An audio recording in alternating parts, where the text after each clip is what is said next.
Kejadian pasal 34. Dina dan Sikem. Pada suatu kali pergilah Dina, anak perempuan Lea yang dilahirkannya bagi Yakub, mengunjungi perempuan-perempuan di negeri itu.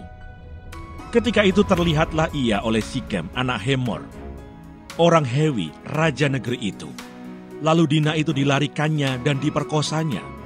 Tetapi terikatlah hatinya kepada Dina, anak Yakub. Ia cinta kepada gadis itu, lalu menenangkan hati gadis itu. Sebab itu berkatalah Sikem kepada Hemor ayahnya, "Ambillah bagiku gadis ini untuk menjadi istriku." Kedengaranlah kepada Yakub bahwa Sikem mencemari Dina, tetapi anak-anaknya ada di padang menjaga ternaknya. Jadi Yakub mendiamkan soal itu sampai mereka pulang. Lalu Hemor ayah Sikem pergi mendapatkan Yakub untuk berbicara dengan dia. Sementara itu anak-anak Yakub pulang dari padang, dan sesudah mendengar peristiwa itu, orang-orang ini sakit hati dan sangat marah karena Sikem telah berbuat noda di antara orang Israel dengan memperkosa anak perempuan Yakub, sebab yang demikian itu tidak patut dilakukan. Berbicaralah Hemor kepada mereka itu, "Hati Sikem anakku mengingini anakmu. Kiranya kamu memberikan dia kepadanya menjadi istrinya, dan biarlah kita ambil-mengambil. Berikanlah gadis-gadis kamu kepada kami, dan ambillah gadis-gadis kami. Tinggallah pada kami. Negeri ini terbuka untuk kamu. Tinggallah di sini. Jalanilah negeri ini dengan bebas, dan menetaplah di sini." Lalu Sikem berkata kepada ayah anak itu dan kepada kakak-kakaknya, "Biarlah kiranya aku mendapat kasihmu. Aku akan memberikan kepadamu apa yang kamu minta, walaupun kamu bebankan kepadaku uang jujuran dan uang mahar seberapa banyak pun.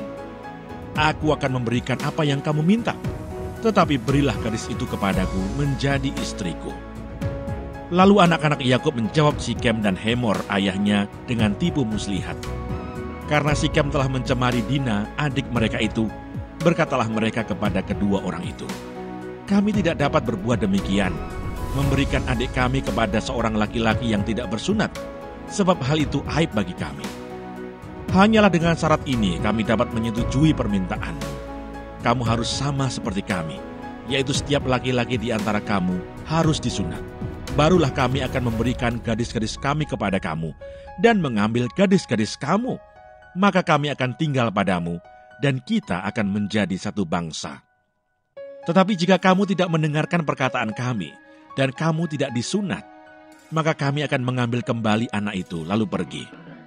Lalu Hemor dan Sikem anak Hemor menyetujui usul mereka, dan orang muda itu tidak bertangguh melakukannya, sebab ia suka kepada anak Yakub, lagi pula ia seorang yang paling dihormati di antara seluruh kaum keluarganya. Lalu pergilah Hemor dan Sikem anaknya itu ke pintu gerbang kota mereka, dan mereka berbicara kepada penduduk kota itu, "Orang-orang itu mau hidup damai dengan kita. Biarlah mereka tinggal di negeri ini dan menjalaninya dengan bebas. Bukankah negeri ini cukup luas untuk mereka? Maka kita dapat mengambil gadis-gadis mereka menjadi istri kita, dan kita dapat memberikan gadis-gadis kita kepada mereka. Namun hanya dengan syarat ini, orang-orang itu setuju tinggal bersama-sama dengan kita, sehingga kita menjadi satu bangsa, yaitu setiap laki-laki di antara kita harus disunat seperti mereka bersunat. Ternak mereka, harta benda mereka, dan segala hewan mereka, bukankah semuanya itu akan menjadi milik kita?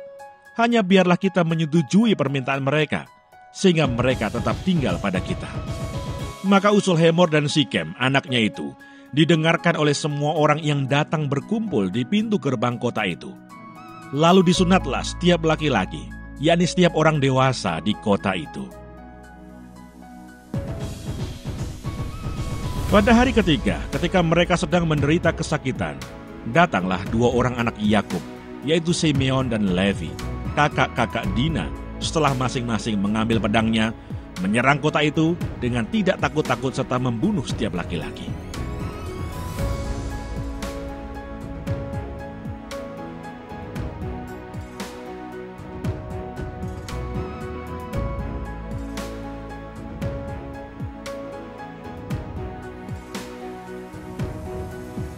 Juga Hemor dan Sikem anaknya dibunuh mereka dengan mata pedang.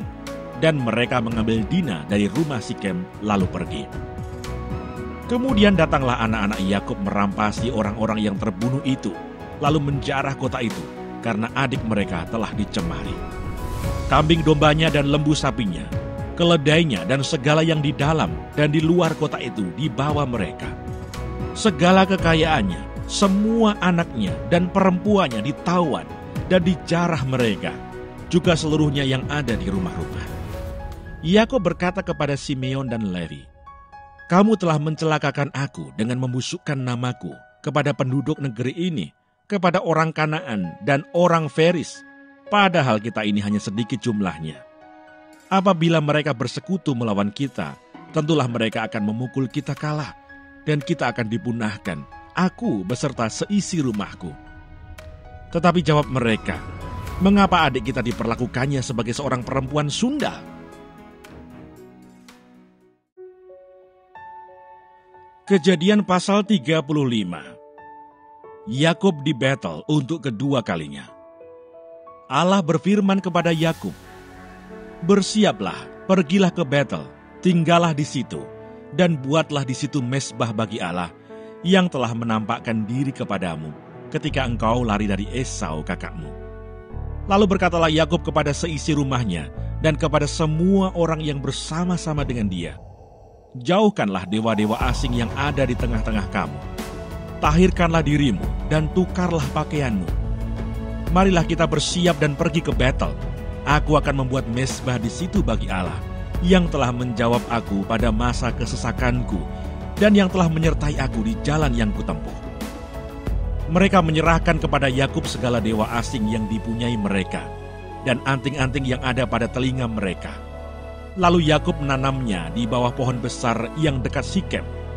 Sesudah itu berangkatlah mereka, dan kedahsyatan yang dari Allah meliputi kota-kota sekeliling mereka, sehingga anak-anak Yakub tidak dikejar. Lalu sampailah Yakub ke Luz yang di tanah Kanaan, yaitu Betel. Ia dan semua orang yang bersama-sama dengan dia. Didirikannya mezbah di situ, dan dinamainyalah tempat itu El Betel, karena Allah telah menyatakan diri kepadanya di situ ketika ia lari terhadap kakaknya.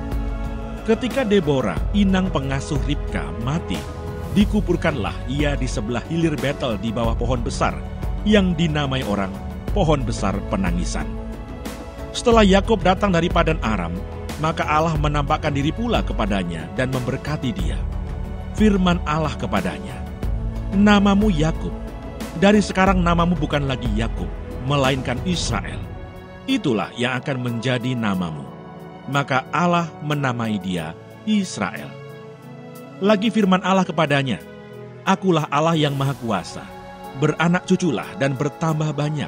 Satu bangsa, bahkan sekumpulan bangsa-bangsa akan terjadi daripadamu, dan raja-raja akan berasal daripadamu. Dan negeri ini yang telah kuberikan kepada Abraham dan kepada Ishak akan kuberikan kepadamu dan juga kepada keturunanmu." Lalu naiklah Allah meninggalkan Yakub dari tempat ia berfirman kepadanya. Kemudian Yakub mendirikan tugu di tempat itu, yakni tugu batu. Ia mempersembahkan korban curahan dan menuangkan minyak di atasnya. Yakub menamai tempat di mana Allah telah berfirman kepadanya, Betel. Kelahiran Benyamin, Rahel mati. Sesudah itu berangkatlah mereka dari Betel. Ketika mereka tidak berapa jauh lagi dari Efrata, bersalinlah Rahel, dan bersalinnya itu sangat sukar. Sedang ia sangat sukar bersalin, berkatalah bidan kepadanya, "Janganlah takut, sekali ini pun anak laki-laki yang kau dapat." Dan ketika ia hendak mengembuskan nafas sebab ia mati kemudian, diberikannya nama Ben-Oni kepada anak itu. Tetapi ayahnya menamainya Benyamin.